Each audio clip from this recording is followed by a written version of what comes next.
Blog Talk Radio. Choices, decisions, frustrations, and pain. Knowing I'm going to forget her someday. While I still can, I'll challenge all my loved ones, every friend, to look inside their hearts and understand that I will love them. I will love them while I still can.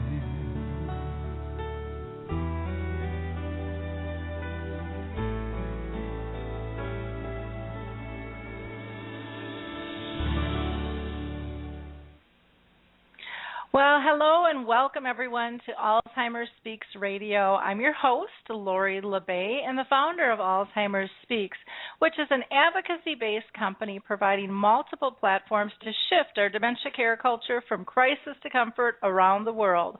We believe by joining forces and sharing knowledge and just having these everyday conversations about life with dementia, we can remove the stigmas attached to memory loss and help those living with the disease live with purpose. Together, we can help everybody understand the true needs of this disease and how it ripples out and affects family and friends in our work environment, in our neighborhoods.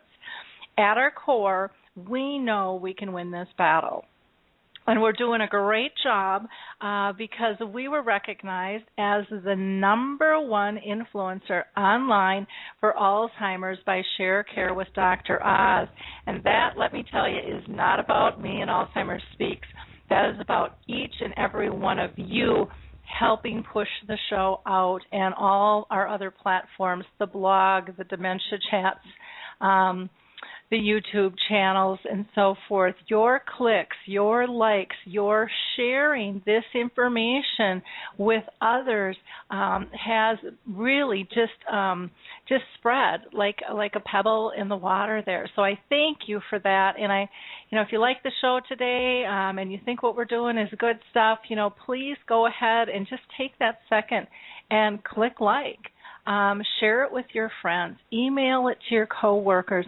Let them know additional resources are out here because, again, Alzheimer's Speaks is about raising everyone's voice, not just mine, but it's really about helping people develop a toolkit to live better and work better with this disease. So we really hope that you will join us in terms of sharing knowledge. If you haven't checked out our website at www.alzheimersspeaks.com, and yes, that has 2 S's in the middle, please do so. There you'll be able to access the radio show, the blog, our YouTube channel, and Dementia Chats. Since Dementia Chats, which is a webinar series that I do twice a month on the 2nd and 4th Tuesday, has gotten so popular and people are using that now for training and family conversations, we will be rolling out an updated version of the website here later this week, and Dementia Chats is now going to have its own tab, and it's going to be pretty prominent on the site. So, and we will be doing that again today. So if you're around your computer, you can go and go to Dementia Chats. You can find us on Facebook or you can go to the website. But we will be having a webinar this afternoon at 3 p.m. Eastern. That's 2 p.m. Central, 1 p.m. Mountain, and noon Pacific time. And so I believe that's like 8 o'clock London time, and all of those are recorded just like the radio show here. If you're new, we really love to have you join the conversation, and you can do that in 2 ways. One, you can utilize the chat box and just make a comment or question, and I will be monitoring those as the show progresses. The other is to call in live to the show, and that number is 714-364-4757. Again, that number is 714-364-4757. 4757, and you'll be asked to push 1. That gets you into my queue or my waiting room so that I know that you're there, and then I will identify you typically by area code and pull you into the conversation. Before I introduce our guest today, I do want to mention that our second guest was ill, and so Trevor Mumby from across the pond is not going to be able to join us today, so I'm going to kind of do an open mic. If you have something that you would like to say about dementia, maybe it's an idea for a show, maybe it's something you're doing, feel free to go ahead and call in or, again, use the chat box, and we'll get your voice heard for the second half of the show. In the meantime, I always like to mention Alzheimer's Disease International because that is the organization of all Alzheimer's associations around the world. So anywhere in the world you can find a organization to meet your needs. Find the one that is closest to you. There's lots of great resources there. And you can either Google Alzheimer's Disease International, or you can go to www.alz.co.uk.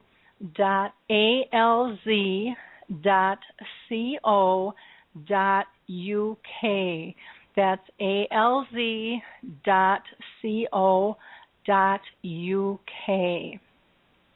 A couple of other companies that I like to mention would be the Lewy Body Association. That is definitely a very specific type of dementia, and there is help for you there. They use their initials, so it's LBDA.org, Lewy Body Dementia Association, LBDA.org. And Norms McNamara, our best buddy from across the pond with his Purple Angel Project. If you're not familiar with that and you have anything at all to do with dementia, I highly recommend that you go and check that out. It's an absolutely beautiful symbol that can be used in a global fashion so people know that you understand dementia, that you are dementia aware. And you can just go to purpleangel.org.uk. Again, that's purpleangel.org.uk, or you can always Google the Purple Angel Project. And then my friend Jane Snyder with Puzzle With Me has a great organization. I suggest you check that out. And again, that's just puzzlewithme.com. And for those of you looking for a study, there's a great Tau study out right now, and you can go to www.alzheimersstudies.com. Again, that's alzheimersstudies.com. And then last, my friends at Music First with Choral Health, who just do a magical job with music and helping people connect. And you can go to their main site at choralhealth.com, CORO health.com, or you can visit the App Store and just put in Music First with Choral Health, and they will pop up there because it's also portable. So today's show, for this first half, we're going to be talking about kind of recharging your brain and lifelong learning. And we've got a wonderful woman with us by the name of Gloria Hoffner. And she is the owner and author of Science for Seniors, which is a hands-on activity that uses the latest brain research to provide fun and educational experiences for residents of all ages and abilities. She's a graduate of Temple University and a columnist for the Creative Forecasting magazine and also About.com website, which is just loaded with great information. Gloria teaches Science for Seniors, Music and Memories, Power of the Press, and Transport to Adventure, all which are approved courses in person and also online.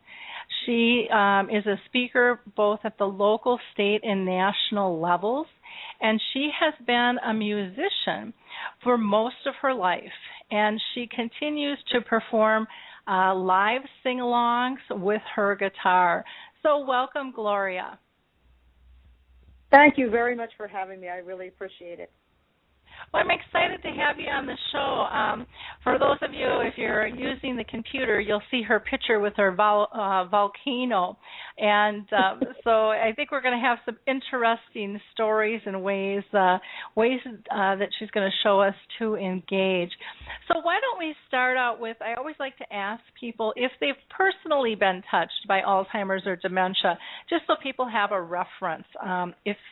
If it is, and it hasn't touched everybody, but it has touched a lot. So have you been personally touched by the disease with family or friends?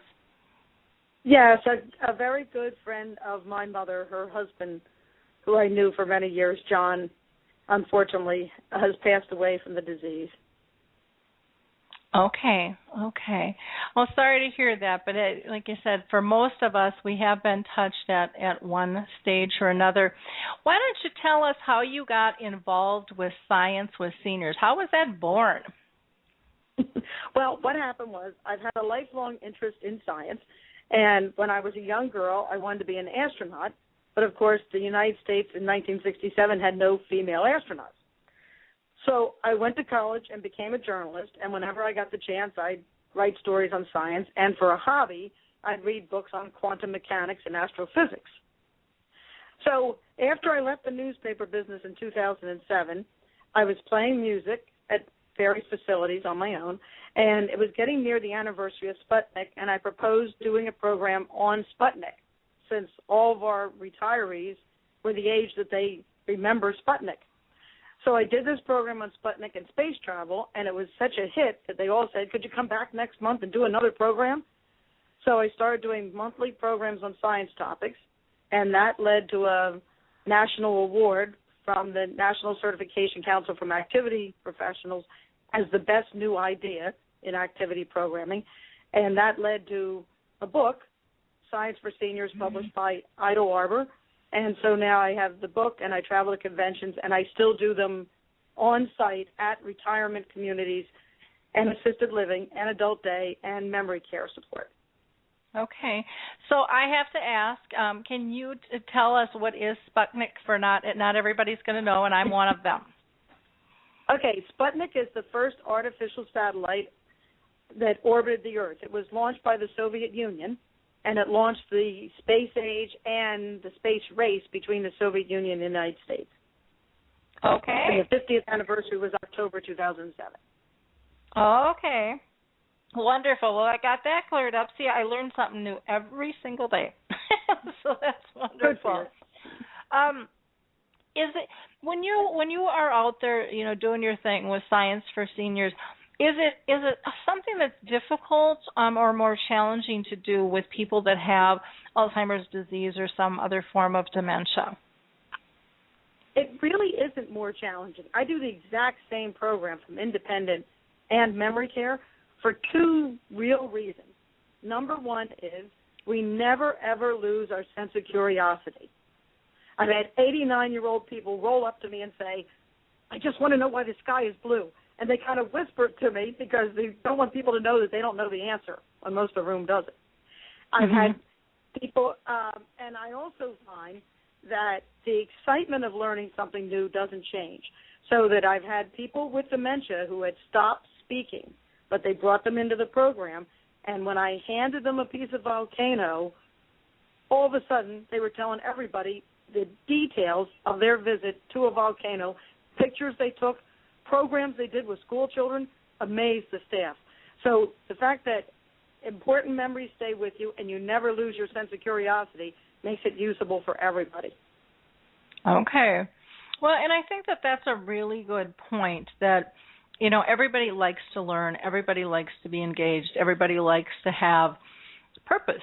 And, why there's this false set of stigmas out there that says you've got dementia, everything goes away.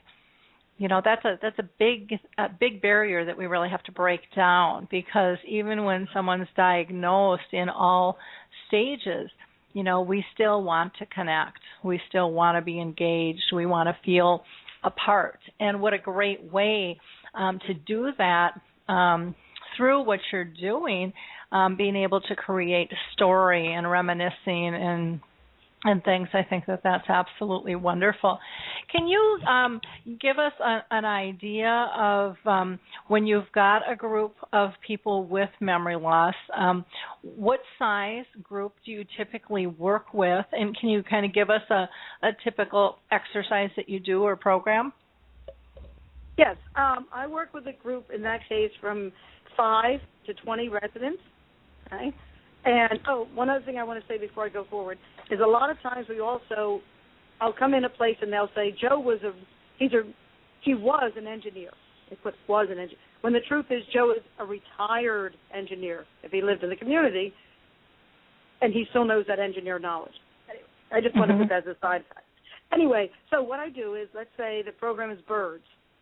So I come in, and first I do trivia about birds, like a bald eagle starts with a brown head and he gets a white head as he ages, and that they mate for life, things like that.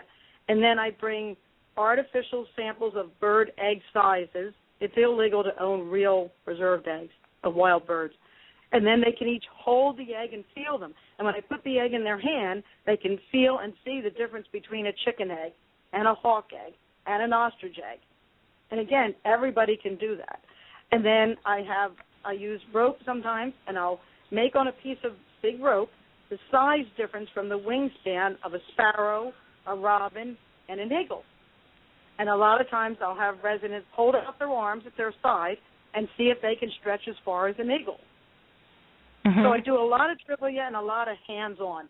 And then as the experiment, every program has an experiment, I dissolve an egg in vinegar because I ask them, how does a chick breathe through the shell? And no one ever thinks about that, no matter what level they are. And when you dissolve the egg and they can see that now there's the yolk sac around the part of the shell, so you only see if you dissolve it with vinegar. And they can see the center, holding that and feeling it. And if you take it out and you let it dry over a few days and they feel how the shell rehardens itself, it's just an amazing thing that anybody can see and experience. Well, interesting. One footnote, I had a place called me because they only wanted a program on birds. They had a man with memory loss who had had a distinguished career in business, and he wouldn't leave his room for anything. He wouldn't talk to anybody. And she said, but he watches the birds out his window. Could you do the birds? So I came and did this program on the birds, and afterwards it was moving for me. He took my hands in his. He had tears in his eyes, and he said, thank you. It's the best thing that's happened to me since I've been here. Oh, yeah, that's why we do what we do. That's why we do what we do. And that's just such powerful stuff to make that connection, on that level, to make somebody's day special, to make them, feel like they belong. And, that's huge. And it's a beautiful, beautiful thing. So when you're talking about birds, do you, some people bring birds in. Do you use pictures? How do you present to the group to be able to keep attention? Well, I don't have live birds. I do bring, like I said, the models of the bird eggs. I bring actual bird feathers. Okay? So they see the feathers and the size differences. They can see them, feel them. And I do bring a video so they can see birds in flight. And sometimes I'll bring still pictures of birds so they can pass them around and see them. So it's very hands-on. Okay.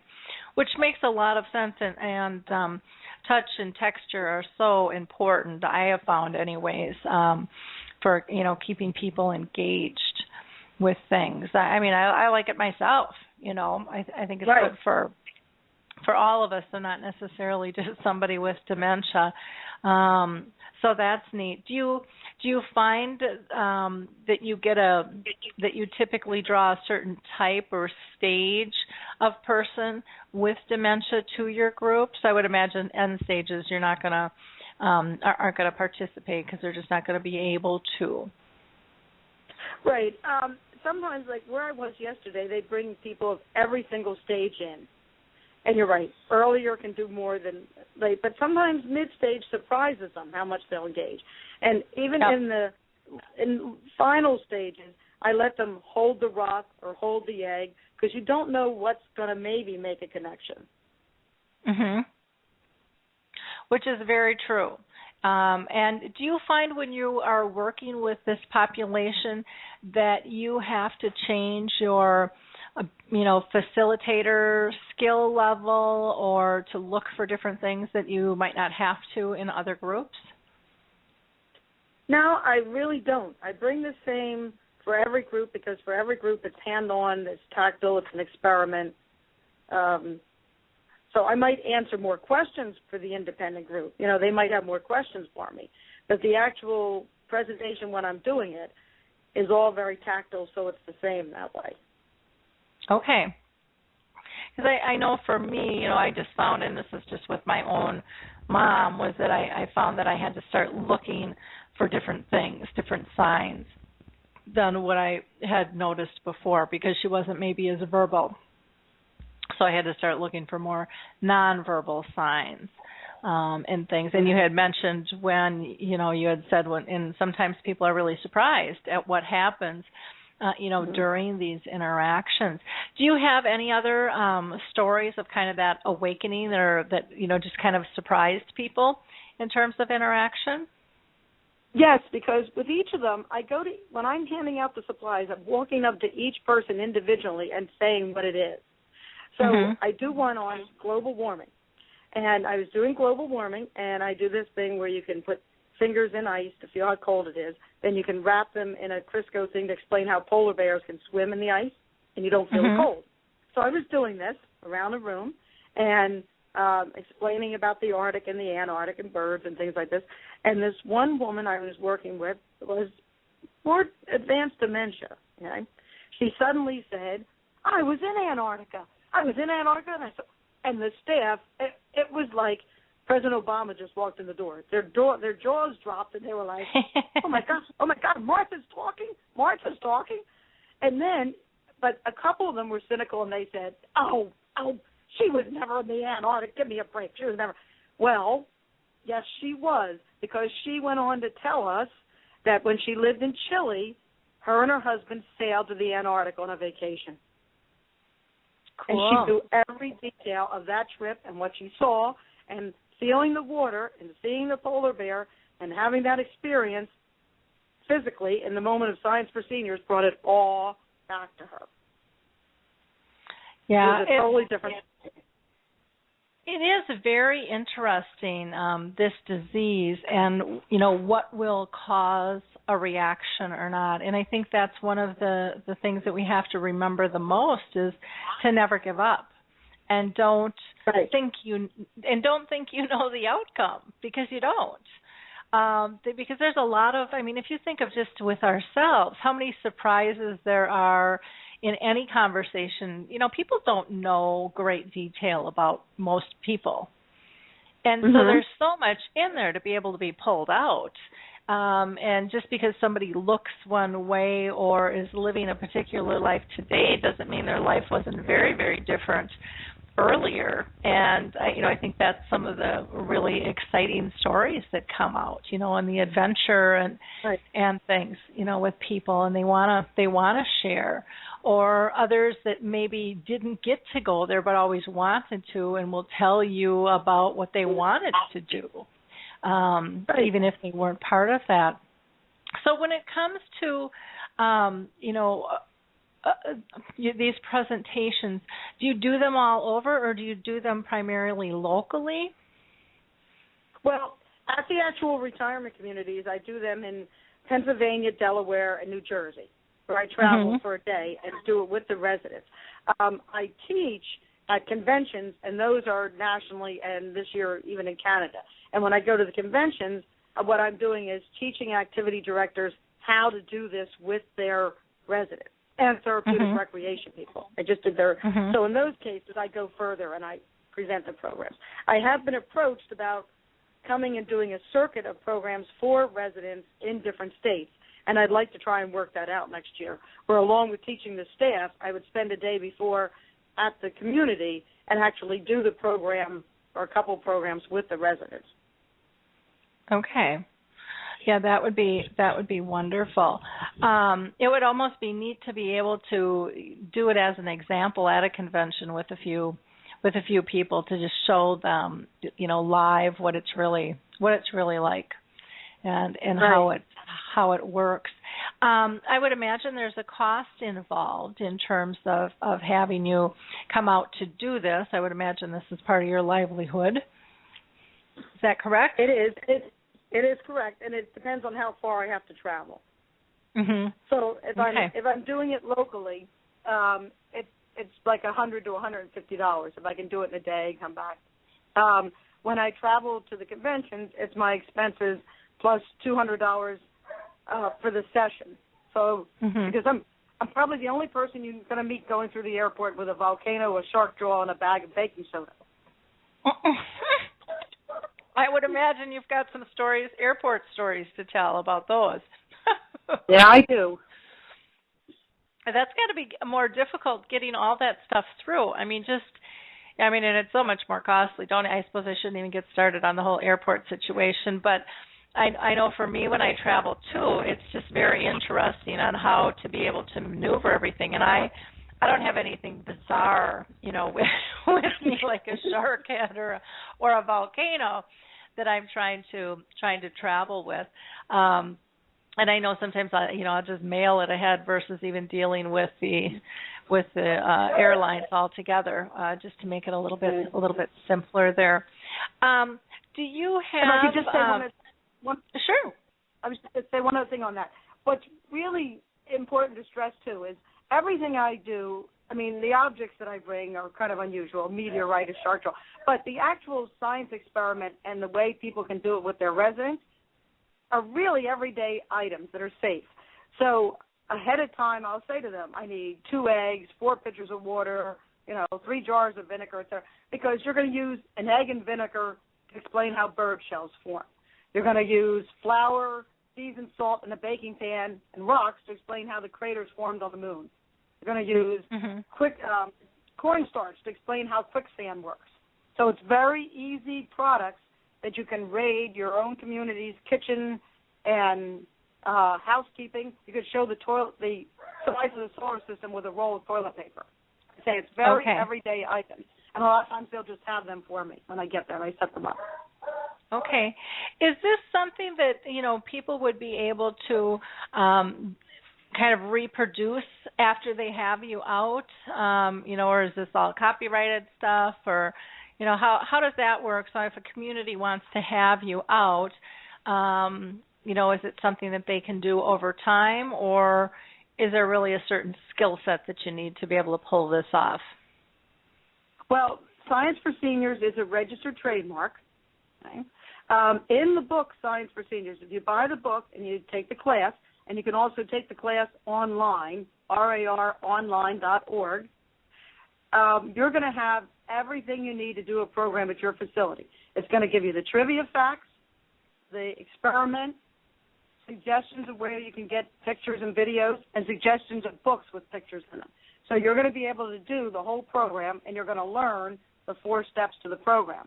And the online course, if you take that for 8 CEUs, it gives you a program for every month, so that January is snowflakes, February is heart, so that a whole year's worth is set up. The book has over 50 programs, and the online course has 12 programs. And if you learn the course and use the book or the online course information, you can easily do it, like I said, with anybody at your building, because you're going to need just everyday basics, and it's going to give it to you step by step. First make this, then pour in this, then pour in that, etc. Oh, okay. So to get the book, is that easiest to get through your website, or is that something they just go to Amazon to purchase? It's available on my website, guitarwithgloria.com, and I have a separate scienceforseniors.net, or it's available through Amazon, either one. Okay. But if you go to guitarwithgloria.com, you can see a sample page from the book, a whole bear experiment. If you want to try an experiment before you order the book, you can do that too. And what was that? It sounded like tar, and I don't think it was tar. Oh, with no, Gloria. Guitar with Gloria. Oh, guitar. Guitar, like music. Guitar. Yeah. Guitarwith, right. Well, that makes a lot .com. more. Okay.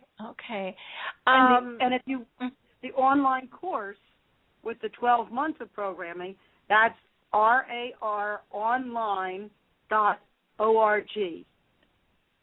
Okay. Wonderful. Mm-hmm. So, what out of all of the different activities that you have, what are your two favorites that you haven't talked about so far? Will be two of your additional favorites. Oh, well, my personal favorite is space because I love space travel.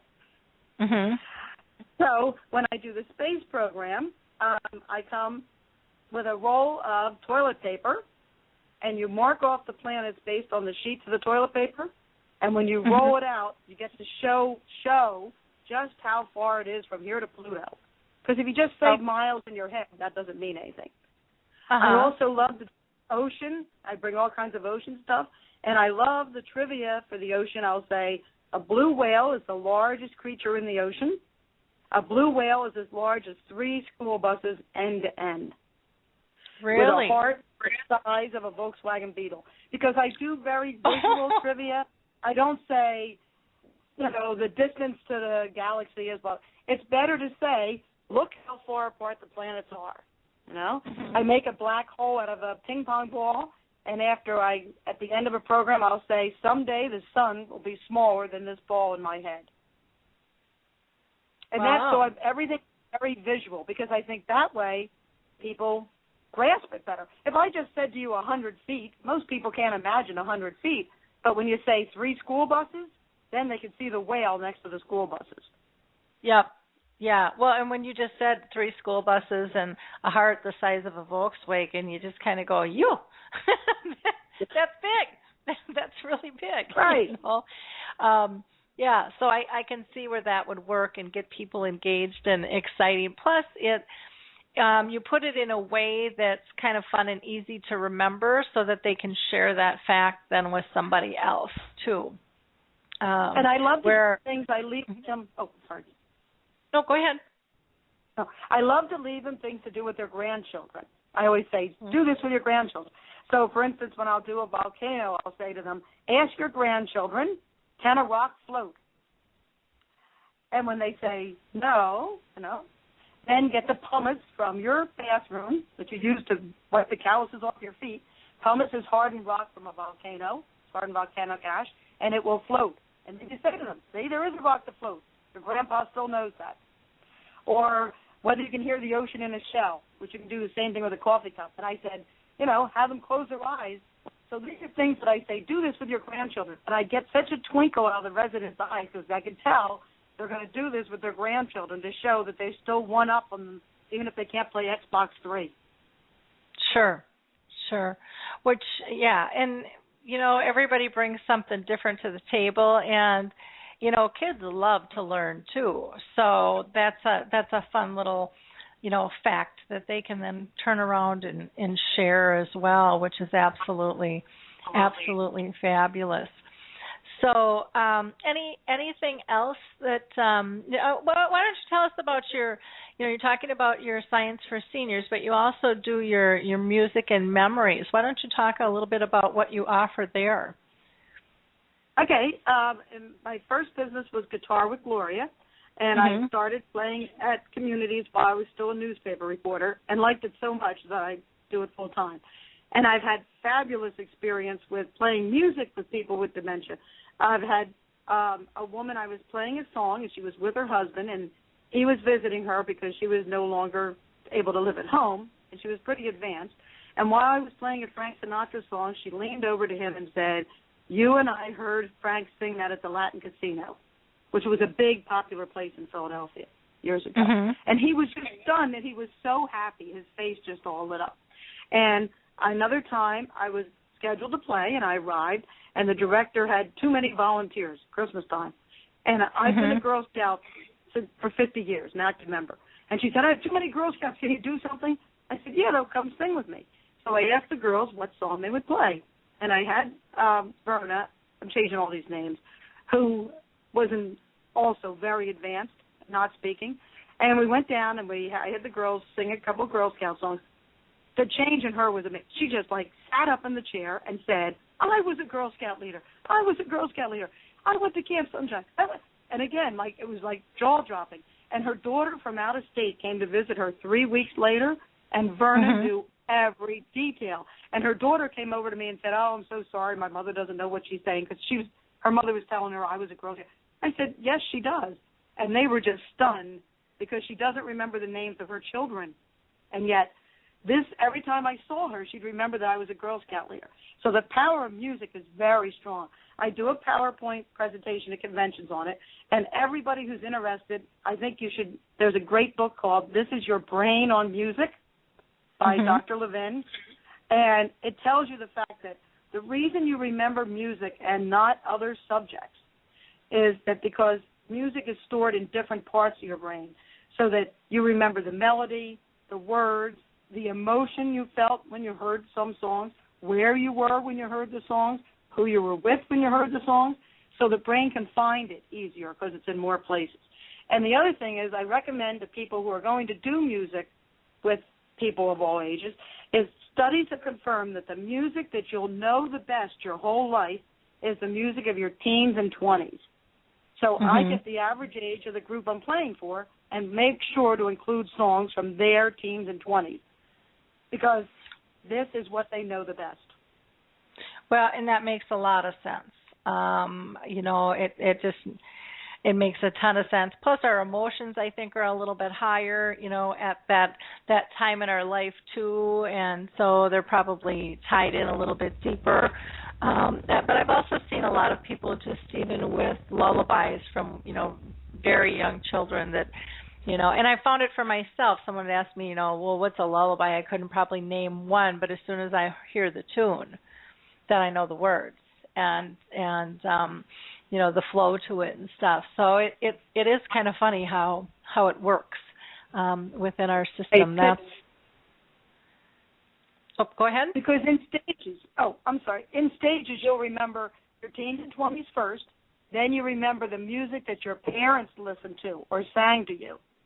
And then after that, you'll remember cultural music events. And they've just done a study in London that also current children know the music of their grandparents because they heard it or they were sitting in the back of the car in their car seat. So that's the way that it goes.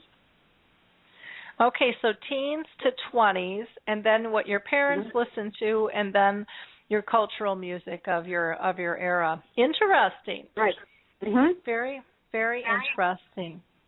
Yeah, I have found music, so very important with my own mother, and how it's just really been magical, with her. Absolutely unbelievable the connection and the ability to just come alive when she's basically sleeping or just kind of in her own little world, very tired. But that music comes, and it's almost like someone just put a little battery in her, and she might not be able to get up and do a jig anymore, but her hands start dancing and her mouth starts trying to move to the words, and her toes start tapping. I mean, it's just pretty special to be part of. And I'm not musically inclined at all. I can ruin a song by singing in 2 seconds, but I can still appreciate music and I know what it does for me, and it's nice to see that it can still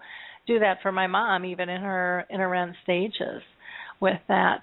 Now, do you find with music that you can do too much music so that you really need a break so that the person with dementia has an appreciation for it as they progress in the disease? Because I know that there's a theory of that too. You can't have music playing all the time. I hear that, and I'm not quite sure where I sit on that one. What's your thought? Well, I try and do music in 1 hour segments, right? And for people who don't sing, and I bring handheld jingle sticks. You go on the internet and look, Jingle, that are adult-like but easy to grip. so they can shake along or tap along and smile. And I do feel that although music is universal, the appreciation of music, I think when you're doing music, you need to know what music your group likes, because everybody from Texas does not like cowboy songs, and everybody from the 1960s doesn't like the Rolling Stones. And I actually was entering a retirement community where they piped the music in, all day long, and there were two nice women sitting in the lobby, and I overheard their conversation because I was at the desk, and they were saying how they were sick to death of hearing Frank Sinatra 24/7 on the same repeat tape. Yeah. So somebody who's fabulous as Frank Sinatra can be worn out if you're playing it and it's becoming like static instead of like music. Yep. Yeah, it just becomes kind of that white noise, that background noise, and then the appreciation is lost. I mean, for me, I like music, and I can play the same CD over and over and over, and then all of a sudden I just get to the point of, okay, I've worn that out, And sometimes I can listen to it for a long time, and other times it's like, nope, I want everything on shuffle. I don't even want to know what's coming my way, So it depends kind of on my mood as well. But I've found for my mom, and again, I don't know if it's just her or just the times I've seen, that she just seems calmer, even if the music is on all the time. There just seems to be more of a peacefulness to her, and maybe it's more of a peacefulness for me. I don't know, because sometimes it's hard to tell. But as a daughter, like I said, maybe I'm just feeling that she would like that, and so I'm projecting that, and maybe she really wants to scream, "Turn that thing off," but I'm not sensing any angst with her. But she was also a woman who absolutely loved music and always had music on in the background, either music or talk radio in her day. Was just part of a normal piece of her life there with that. Well, there's research to back it up. The National Institute of Nursing found that listening to music reduced patient pain levels, and I've seen that in action. And the National Institute of Health and Education Services found that music tempo improved a patient's mood and their heart rate, steadied their heart rate. And I had an incident where I was going to play, and I was setting up, and the nurse brought in a woman in a wheelchair with her leg in some kind of cast, and all the time she's coming in the room, the woman's saying, "I don't want to be here. I want to be in bed. I don't want to be here. I want to be in bed. I'm in pain. I want to be in bed. I want to be in bed right now." And she put her right in front of me, and inside I'm thinking, oh, goody, because she kept yelling. But I started playing, and she stopped yelling, but growling at me. And by the end of the hour, she was not only singing with me, she was asking me when I would come back, and she was smiling and beaming and screaming for her pain medicine and be in bed, and all was a thing of the past. Yep. And that's the power of music. Well, it gets you thinking about something else besides, the pain you're in, and it gets you engaged again. And, when we don't have anything to occupy our time, then if we're in pain or if we're ill, that becomes the main focus. I think that happens with just about anybody. And so, this shouldn't be a big shock to any of us. We try when we're raising our kids, to keep them busy and occupied so that they don't get into trouble, or they go down the right path. And I think that that's something, again, that pertains to us as adults as well, and especially when you're dealing with illness.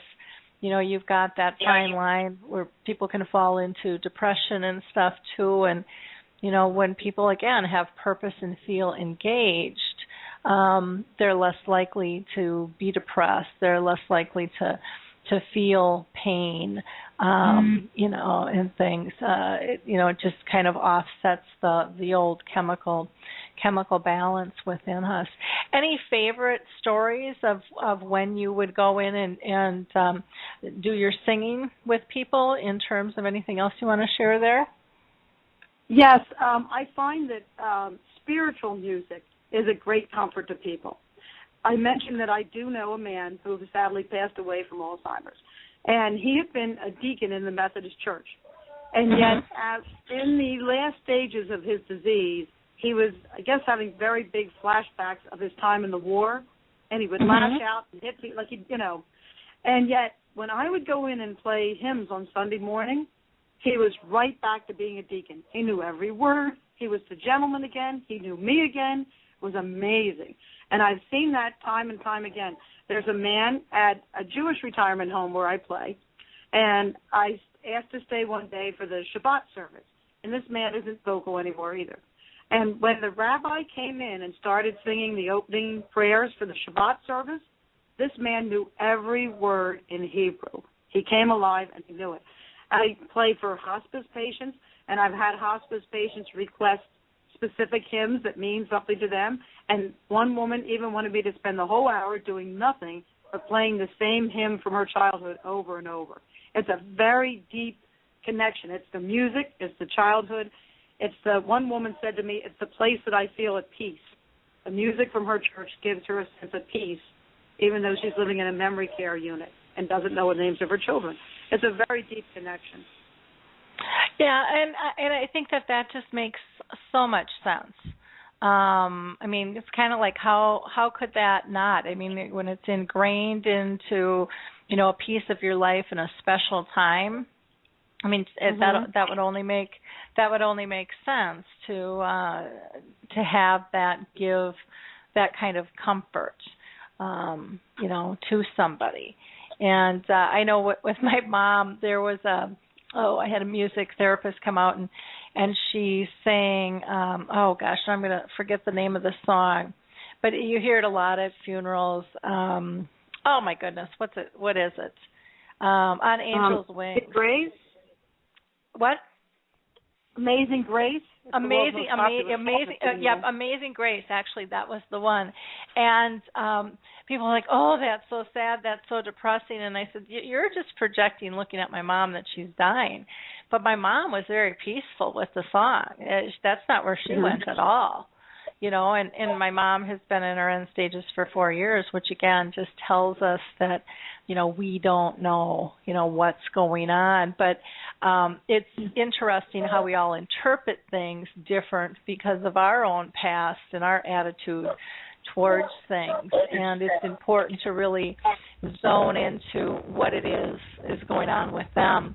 Rose is saying, she says, I agree, music plays an important part, and wonder if you ever played different kinds of music, classical, rock, waltz, or another beat, and have the patterns or have the patients draw with magic markers to the music while changing the tempos. Have you ever tried something like that? That's an interesting concept. No, I haven't, but I'm going to try it now that you suggested it. I like that idea. Yeah, I think that would be really a fun art project, and I think that would be, I could see that being really, really interesting. It'd be fun to see what they come up with if you post those. If you do that, maybe you can write an article and give us some examples of how that worked. That would be really interesting. Rose is saying, yes, try it, and then you can sell their work. Yep, which might easily be, too.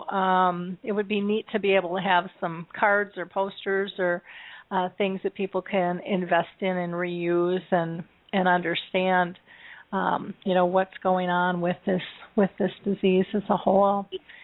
Any other stories? One other story, one other thing I want to say is that now, a lot of times there's an iPod project, if you Google it, a company that's putting together iPods for people to listen to in their room. Or we have a lot of people in this country who are immigrants from other countries, and you can put their childhood music, their teenage songs from Greece, from Spain, on an iPod for them to listen to when maybe the whole room doesn't want to listen to Japanese guitar music. You know what I mean? Yep. And that's really special to them. And the other thing I try to say to people is that it's very important, if you're running a facility, to make sure that your staff honors the musical wishes of the residents, even the residents who appear to be sleeping. Okay? There's a wonderful book called Stroke of Insight, and it's the story of a neuroscientist who herself had a stroke at a young age. She could feel herself going into it. And one of the things she says in the book is that she could tell when staff would come in and change the music to their music because they were cleaning the room or bathing her or talking to her, and she found it very irritating because she didn't want to listen to rap or she didn't want to listen to Elvis or she didn't want, and it was a dishonor to her personal space. And she writes about this because she says maybe they thought, oh, she doesn't know and I might as well listen to something I like. But she did know the whole time. She could feel their emotions. She could hear the music. And hearing is your last sense. So that, it's important for everyone to be respectful of the music choices of the people that they're caring for. That even if, like, I'm not a jazz person. I just don't, I appreciate, but I don't like jazz. But I wouldn't want to go in and, if I was working with them, I wouldn't say, so I'm turning off that Miles Coltrane CD because I can't stand it. It's got to be the music they like, not the music the staff thinks they should like. And I was playing at a place, and then I didn't get a job from them in a while, and I met one of the residents. This was at an independent place, and he said to me, oh, we miss you so much, but the new director only wants classical music, and we don't like classical music, but she insists on having classical music for all of us. It's always got to be what they like, not what you think is good for them.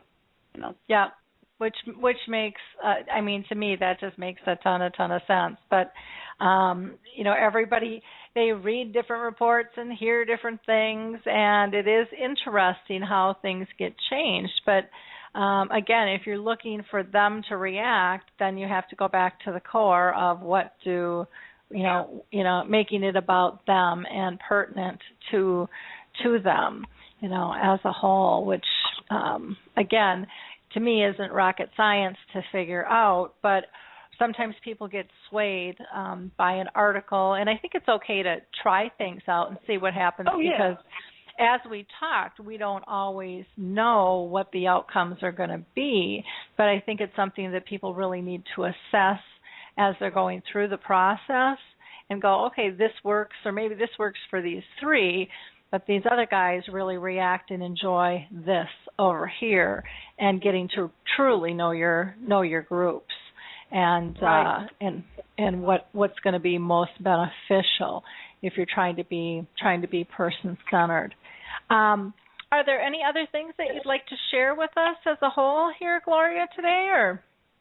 No, I really, really appreciate this opportunity, and anybody who would like to have a sample of Science for Seniors, if they would email me at Guitar with Gloria, it's GuitarWithGloria @yahoo.com. I'll send you a sample. If you have any questions about any of the research and you want to know more, I'll send you the research. If you want to see about a PowerPoint for your group, I can do that.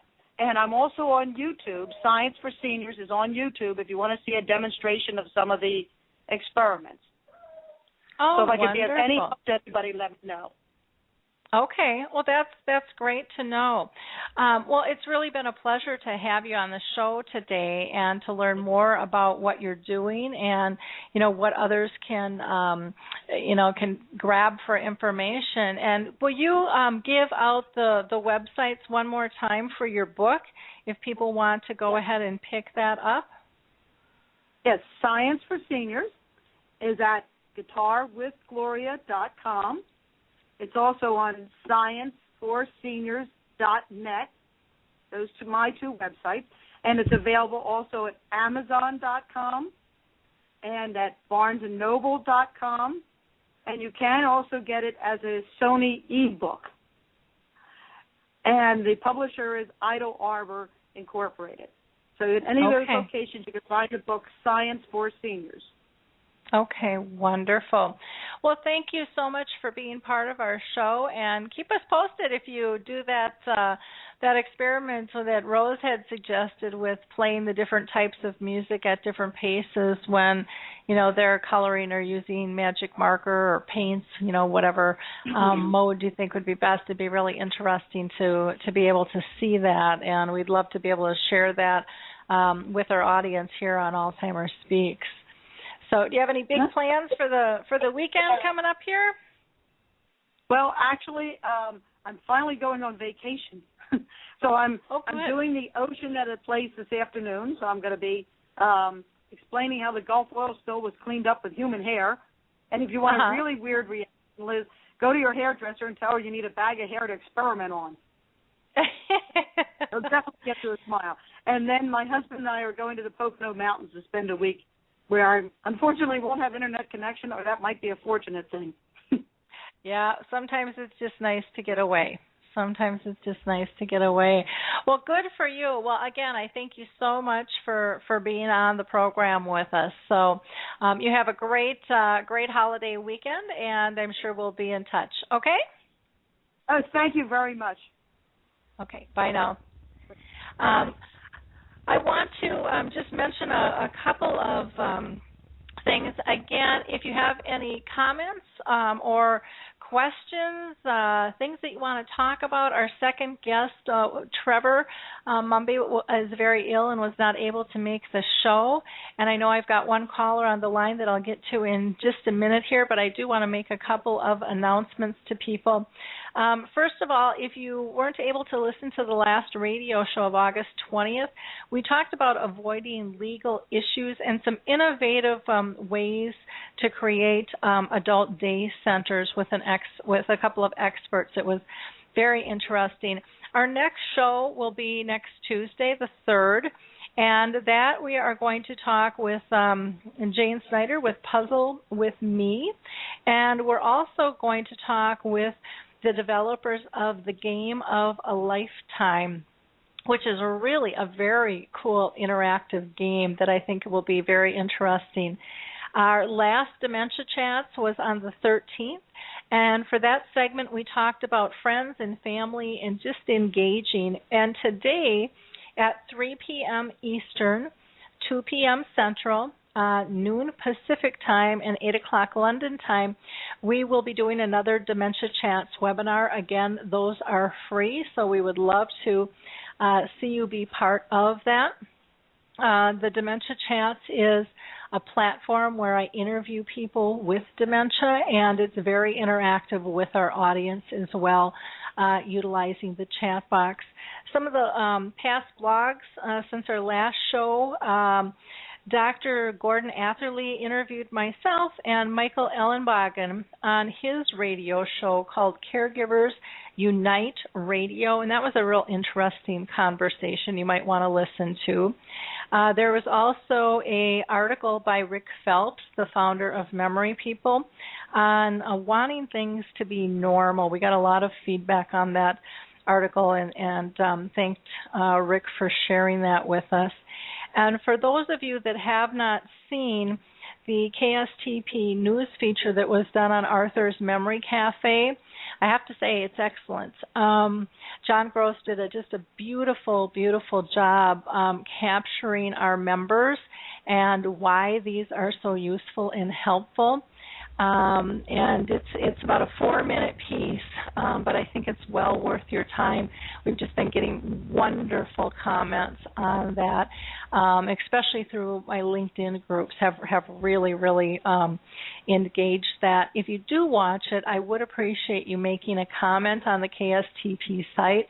My thing with media is the more comments they get on if it's articles or radio or video, the more likely they're going to do another story on that. So I would encourage you to make a comment. There was also an article done on the 18th talking about cocoa and coconut oil. You know, are they for real or not? We'd love to hear your thoughts. And then Barry from Indonesia did a article on tips for a person who is diagnosed with dementia. So those are kind of the most recent articles that are out there. I do want to mention that Katie Couric is going to be doing a special on Alzheimer's. They just shot it yesterday, and I'll keep you posted as I know more on that one. It sounds like they're going to interview a family who is dealing with young onset and a doctor with that, but any exposure that we can get from the media would be fantastic. So, again, I will keep you updated on that. And then last, Alzheimer's Speaks website, we are hoping to roll out our next version of the site here. I'm hoping It could even happen today, but I'm going to say by the end of the week. You know how that goes. This was a project that we thought would get done much sooner, and I should know better after all my years of dealing with websites. Again, for those of you that are just joining us, if you are looking for an Alzheimer's association anywhere in the world, check out ADI, or Alzheimer's Disease International. Or you may want to check out the Lewy Body Dementia Association as well. And then don't forget about that Tau study, and you can find that at alzheimersstudies.com, or you can go to Facebook to the Alzheimer's team and find them. I believe I've got a caller on the line here, so let's see. I think it's Gary LeBlanc. Gary, is this you? That's me. How you doing? It's good. Well, I'm just dying to hear what you're up to and how the Purple Angel wristband is going. So can you give us an update? We are just finishing up. Tomorrow will be the 7th and the last training session that we have going on at the hospital. And the program officially starts September 3rd, the day after Labor Day. So things have been going great, really, as far as this goes on. And I got to tell you, I brought in our Hernando County Sheriff Department. I'm out of Spring Hill, Brooksville, Florida, and they have been fantastic in this. I mean, I got to say, I'm so impressed with them. They're taking notes. They're asking all the right questions. I'm talking about the sheriffs, the deputies, and the detectives they've sent in. Yesterday's session, they brought in all the sheriffs from the jail, and they were telling me stories that all these people in there with dementia that don't belong there, but got put there because they basically were misunderstood. Mm-hmm. So it's really been good to bring the community in with this whole project on this. It's been fantastic. Like I said, tomorrow's the last session of it, the training. The Alzheimer's Association has partnered in. They're doing communications behaviors. Those are the two things they're teaching on it throughout the sessions. We're offering 2 educational credits for the course. It's a 2-hour class that we're basically teaching at the hospital. Okay. And mandatory for all the nurses and the CNAs and all that, mandatory for them. So. Okay. And how have people been responding to it? What have they really been embracing this as a whole? Have you seen different groups of people respond differently throughout the hospital?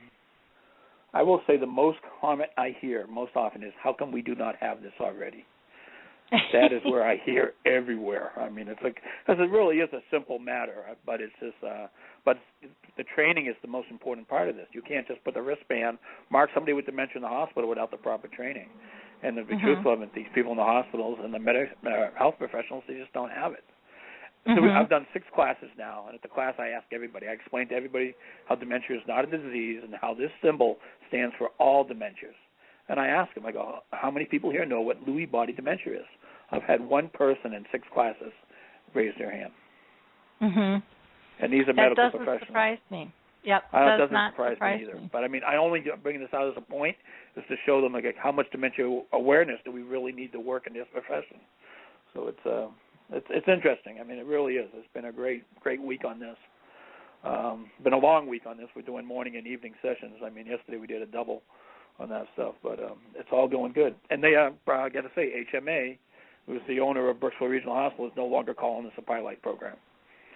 We're getting ready to roll this into Spring Hill Regional, Pasco Regional. We already have 2 other hospitals in line to get going on this, and HMA has just sent out in their in-house magazine, they just notified all the other hospitals with a major article on this to be basically prepared for this. So this is moving. We're talking about 80 hospitals are going to be involved here in a pretty short period of time. Wow, is that cool or what? Congratulations, because you have worked your tail off. This is something it needed to be in place. It's just, the thing is, I'm going to tell you, I talked about on your show before, these hospitals are gigantic corporate machines, and to get them to change is very difficult. But once you get them started, it's going to be easier now. So I do want to say to your listeners, I go, if everybody keeps asking me, how can I get this started in my area? I go, you can go on HMA, where there's a Health Managing Associates website, and they have a location map. You know, you have the HMA hospital in your state, and I would contact your Alzheimer's chapter in that area and have them contact that hospital because these people all know about it. The Alzheimer's Association has sent out an email to all the local chapters, all the chapters throughout the nation, talking about the program. So, I mean, this is that's how I would get it started to answer these people that question. Contact your local Alzheimer's Association chapter and have them contact the local HMA hospital and that's how you could get this started in your neighborhood. Okay, because I've talked with a couple of them, and I've just given them the link to your site to contact because I wasn't quite sure on that, but I knew that if I gave them to you, you'd get them where they needed to go for sure on that. There is something happening exciting. that I don't want to talk too much about it and jinx it, but there might be a merge happening where if we're not talking 80 hospitals, we might be talking 220 hospitals. But it hasn't. They're waiting for the vote from the stockholders and all this stuff, and this could just be huge. We're talking nationwide if this takes place, but I don't want to jinx it. You know what I mean? You know, but all good things happen. Very, very exciting. I mean, you've been working on it for so long, but then it just hit this level, and now it's just taken off. It took me 4 years to get to the beginning, if you want to put it that way. I mean, it's not like this is 4 years to get to the final. It says 4 years to get to the beginning.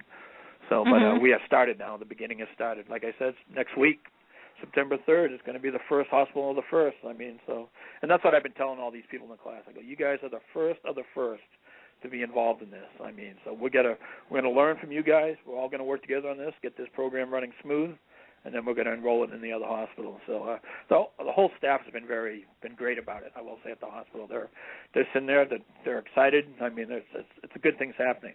Now on September 21st, which is Dementia Awareness Day, we got ardent courts are coming into the hospital, Brooksville Regional. They're going to set up a free dimensional virtual tour. We got the Alzheimer's Association coming in for the hospital. We got a big thing happening that Saturday. So we got the news press coming in. We got the Tampa Tribune coming in. Hinano today. We got a lot of media events happening on that day, so pretty exciting. The hospital gave us 3 rooms on the 3rd floor to set up the tour, the virtual dementia tour. It's going to be from like 9 to 5 for the community and everything, so that's pretty exciting going on too. Well, and that's just massive. That tour is just something else. I mean, I can't talk enough about that. What that does for people in terms of understanding what this disease is like. It's absolutely beautiful. Yeah. Are you trying to get the hospitals to work at all, or have you considered using Barbara Brock's comprehensive reality clock test at all for dementia? What we're doing, we were going to use the mini cog test that was originated over in Boston, and there was some copyright problems with that. So the head neurologist at Brooksville Regional has made his own mini cog test, basically, which we're going to start with. And it's a small test. You got to understand, in the hospitals, everything's fast. I mean, everything's fast-paced. To do like the mini mental exam to every patient is talking to you 10, 15 minutes, or better. So we're going to do a mini cog test. If they score poorly on that, then we're going to bring them into the mental state exam. So something. And then we're going to talk. We're talking for the next 6 months. We're testing everybody. I mean, I'm not talking the little kids, but anybody in reason that's showing any lucid signs that they're not lucid, they're going to get a mini cog test. So how many cases of early diagnosis are we going to catch? I don't know, but it could be huge. I mean, so, that's for sure. Well, I would really encourage you to have the hospital talk with Barbara, because I think that clock test is amazing, and it can be used for so many other things, just besides not just dementia, but dementia definitely, but from incontinence to spotting infections to fall prevention to concussions. I mean, for the sports injuries alone. But well, cool. I know you got your hands full, though.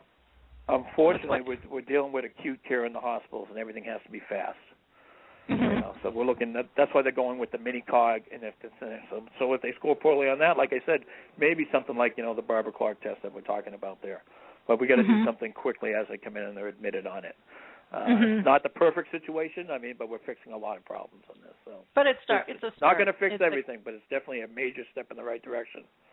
I mean, just when I was there doing the training sessions, last night I didn't get out of there until 11 o'clock last night.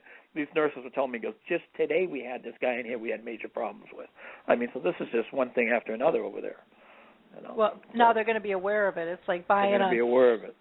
It's kind of like when you go to buy a new car and you don't see any on the street, and then all of a sudden you decide, I'm going to get that little red car, and now there's 150 of them and everybody's got them. Right. Because I thought I had the only one, right? Yeah, because you're consciously aware of it. If any of our listeners have any questions for Gary, we'd be more than glad to more than glad to take those. I just think this is so exciting.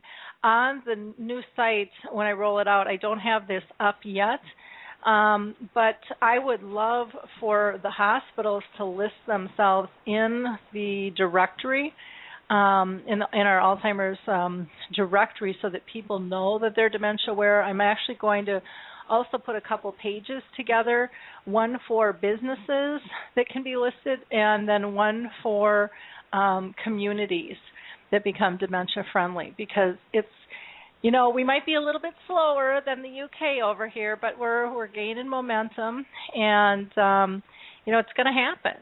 And people need to know where they can find these resources, where they can find these communities, where they can find these health centers that are taking this seriously and are going to deal appropriately with those diagnosed with Alzheimer's disease or other dementias. That's just very, very critical. And so I'll keep you posted on that, because we'd love to have you guys all be part of that and, again, work together. I just want to mention, too, that it's not just a wristband. They're also placing a magnet on the door frames. Whether they're in the window side of the room or the door side of the room, as they go through it. So I've been explaining that this is one thing we're preaching over there, is that when you walk in and you see that purple angel, you have to introduce yourself every single time. And they're looking at me, but they're getting it, so it's going to take some work. And then when mainly at the end of the session, I said, everything you learn, if you find something that's working well, you need to share it with your coworkers. Because I know that every patient's different. Like my friend Norm says from England, if you met one Alzheimer's patient, you met one. And that's basically, I've been using that as we're teaching these people that. Well, and the thing that they don't realize is, they do their job all the time, and but when you're a patient, you get bombarded with faces and different roles, and even without dementia, it's hard to keep everybody straight. Right. Are you here to take my temperature, give me a pill, or take me to an appointment? I explain to them that questions are the roots of all evils. And in the hospital, there's nothing but questions. It's only questions almost. Even if it's like, what do you want for lunch today? It's nothing but questions. So when you get somebody that's suffering with dementia, it's just building their anxiety up. You get strange faces, noisy equipment going on. It's just a mess for these people. And the point is, they're not there for Alzheimer's or dementia. So something has been happening to these people maybe for a couple of weeks before they even get there, building up the confusion and everything. It's something that's a UTI. Something's been taking place for the week or 2 weeks ahead of time. So by the time they get there, they're really a mess, And the family's a mess. That's the other thing we're preaching to them. We're really working on building the better bridges of communications. That's one thing we've been stressing between the families and the nursing staff and the care facilities. Because bottom line, there's no communication between the hospital and the care facilities. The only communication I've been hearing is like, hey, your patient's in transport, they're on their way back to the facility. And that's the problem with this, Yeah. A lot of these people are coming in with no family members at all. Those are the ones that scare me the most. Yeah. Rose is saying that she would love to see this get started at Juniper Hospital. And Rose, are you down in Florida where Gary is too? If you can write in the chat box there, Gary, you might even know that hospital. I'm just not sure. I can't remember offhand where Rose is located. She's in Florida? I'm thinking she is, but we'll see what she types up, or if she's still with us or not. She wrote Juniper. HMA has around 15 hospitals just in Florida. And actually, they just bought out 8 more hospitals. They bought out the Bayfront hospitals. This was a great chain. So they're adding 8 more onto that. And actually, Brooksville Regional is changing their name to Bayfront Brooksville Hospital. After 2 years of promoting their name, they're going to changing it on me, but that's okay. Oh, and I said Juniper, and it's Jupiter. Jupiter, Florida. Yeah. So this probably I'll tell you one clue is that the hospital ends and their name has regional in it. That's a pretty good sign they're an HMA. Like Brookville Regional Hospital or Lakeside Regional Hospital. Most of the ones that say, not all of them, but most of them that have the word regional in the name is an HMA. Okay. Okay, and I have no idea what ours are up here in Minnesota, to be honest with you. Yeah. But we've got a group up here called Act on Alzheimer's, which is a collaboration of about 50 different organizations that is out to make some changes. So hopefully they'll pick this up and run with this as well. They've just got through doing some surveys and so forth, but it's a long process trying to make these changes. Like you said, took you 4 years to give birth to this thing. That's a long time to carry your baby. Yep. Even if you start with a hospital right now, it's probably going to be a year before it's in process. I mean, that's just policy. That's what it takes on it. So we need to start now. I think 2014 is going to be huge for this. I think you're going to see a lot of this adaptation coming on in next year on this. So now that we get it started, I mean, peer pressure is going to go a long ways with this too. So we'll try to get the other chains in this. So wonderful. Well, it's off the ground. It is started. I mean, I can't ask for much more than that right now. I mean, this is fantastic. So. Yeah. Oh, well, I so appreciate you calling in and updating us, because I've just been so dang busy. I haven't been looking at all the articles as much as I would like to, just because of my schedule. But it is what it is some days, and that's all you can do. If I could continue on one more thing, the biggest point that I'm pushing to these girls, anybody in the hospital, is that you cannot take a dementia patient's medical history by what they say. You have to verify everything. And I explained to them, I took care of my dad for 10 years. One morning I woke up, and I looked at that man, I said, my goodness, I know this man better than himself.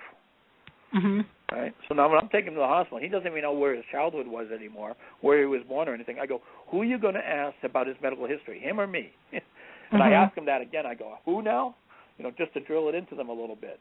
So that's one thing we really get that point pushed on this training, and that's really good. I mean, bottom line, the guy could tell you he's from Houston, never been to Houston in his life. That's not that crucial. But when the guy says, have you ever had surgery before? And the guy goes, no, and he had surgery 3 weeks ago. This is something that's pretty serious. Yeah. Are they looking at doing something upon admission about getting powers of attorney signed for health information, from families? Because that is just such a critical piece, and not everybody has that in place. And, I mean, everybody's hands are kind of tied, but it's a make or break in terms of treatment. I wrote an article last week on that. It came out in last Sunday's paper down here, and that was what it's stressed about, because the hospital has been stressing to me, the administration, it goes, we need to get the caregivers to come in right off the bat with their power of attorney papers, not go home later and get them and all this. That needs to be done right off the bat. If you have them, I mean, if you don't have them, you got a problem going on here. So everybody needs to really get their stuff in order. I mean, there's no time like today. I mean, they talk to another law attorney to get this stuff started on it. But if you have your papers, either the health circuit or your power of attorney papers, and sometimes things happen quickly, and it's an emergency, you're on your way to the hospital, you don't have a chance. But if you have a heads up, you need to have all that paperwork with you. By handing it to them right at the front desk, right at the beginning, they're going to understand that you are that patient's advocate in writing, more or less. You know what I'm saying? Yep. It's very important. The hospital has been stressing that to me, so I did an article on it last week on it. The article was very well received, I will say, on that. So. Wonderful. Well, wonderful. Well, I really appreciate you joining us today, Gary, and I know that you've got to run. You're doing another radio interview, it sounds like. Do you want to tell people where they can hear you talking about? Yeah, to be a healthy caregiver with Chris McCowan. We're doing him at 1 o'clock, so I got anybody that follows me on Facebook or anything, we got the site posted. Or I got the link on my website also. It's commonsensecaregiving.com. Common Sense Caregiving, one long word. So. Well, great. And why don't you put a plug in for your book, Gare? Well, I've written several books, but Staying Afloat in the Sea of Forgetfulness is truly it's a fantastic resource guide, and it'll take you from the beginning of the journey to the end. You can get it off of the Common Sense Caregiving site or Amazon, Barnes & Noble. It's all on the other sites also. So definitely will help you. It's definitely been a great resource guide on it. So. Great. I've been contacted to do a third edition on it. It has nothing in writing yet, but there's a possibility to be about a third edition coming out on it. So, a lot of things happening. Well, good. Well, keep up the fantastic work. The more people we have like you, the better here. Rose is saying something. She said, so true, Gary. I spent 2 days at Jupiter Hospital and couldn't believe dementia folks parked next to the nurse's desk because they were yelling help. I hate to say it, but these professionals had no idea how to handle the dementia patients. They don't. And, and that needs to be corrected. I'm going to tell you something that's really strange here in Florida is that they have a state law here that if you work in a assisted living or a nursing care facility, you have to have a small course of dementia training. And basically it's an online course that they're taking. But if you work in a hospital, you don't need any. Uh-huh. And that's just, to me, it's just backwards almost. I mean, it's just, not that it's backwards, but they both need a dementia training. So this is what we're working on. This past week with these courses that we've been training has been fantastic. And I got to say, we've really made a big difference. These people are getting it. They really are, because they've already experienced it. They see the stuff coming in, and they just don't know how to handle it. And that's what's the problem is they just don't know. So we're working on this. It's going to take some time, but we're getting there. One class at a time, one hospital at a time. We're working on dementia training. And at the same time, getting the community involved, So. Yeah, nothing happens overnight, No. So it we just. know that. Yeah. Well, wonderful. First thing well, you learn. Thank you. Mm-hmm. You're welcome. I'll let you go. Thank you. Okay. Thanks, Gary. Bye-bye. Great being here. Thank you. Great. It was so nice for Gary to call in and for us to be able to get an update on what he's doing. What a fabulous project, the dementia wristband project for hospitals. A very, very neat thing. So it's nice to hear the progress and the potential expansion of that process as well. With that, I'm going to go ahead and wrap up the show. Again, if you're in need of resources, go to the Alzheimer's Disease International site. There you'll be able to find any Alzheimer's association anywhere in the world, so you can find one closest to you. I also always encourage you to go to our website, which is alzheimersspeaks.com, and look for our new face. We should be rolling out the new site yet this week. It'll look pretty similar, but there's some changes that I will definitely notice with that. One of the things is to be able to input information into the resource directory. We've made that a little bit more user-friendly. You'll have to register now, but you'll be able to go in and also make adjustments to that. And the same registration will allow you to go in and access the free tools and newsletters, because we really want people around the world sharing information of what is working for them in the area of dementia. And again, remember, it doesn't have to be your particular business. It might be a book or a movie or a video or a blog that you read that you want to share with somebody else, or it might be a service. It could be an attorney or a housing community or somebody who does transportation or helped you with communication or has a great art project. There's lots of diversity. If we don't have a specific category, shoot me an email and we'll just get one added. Again, this is to be a collaborative brain and mining system for resources there. So looking forward to speaking with you all again next week. And on that show, again, we're going to have Jane Snyder with Puzzle With Me. And we will also be having with us, no, I just lost, I've got somebody else. We are also going to be having the life game people with us, and that's going to be that's a really cool game as well. So I'm excited to have them on. They sent me a sample, and so it should be a very interesting show. And again, later this afternoon we'll be doing the dementia chats. So feel free to check us out. If you can't listen or be part of the webinar this afternoon, again, they will be recorded, and you'll have an opportunity to see the archives just like with the radio shows. And one last time, if you haven't liked or tweeted the show out, I would appreciate you doing that. Again, it's a small way that we can work together to be able to share knowledge. So thanks again. Have a wonderful holiday weekend, and we'll talk soon. Bye now. Hi, I'm Lori LeBay, and I wanted to tell you about Alzheimer's Speaks, which is another great podcast. You see, my own mother lived with dementia for 30 years, and I felt lost. Did you know every 3 seconds someone in the world is being diagnosed with dementia? Odds are it's going to hit your families too. We want to help you connect to services, products, tools, research, and stories so you can be prepared. Please subscribe to Alzheimer's Speaks on your favorite podcast platform.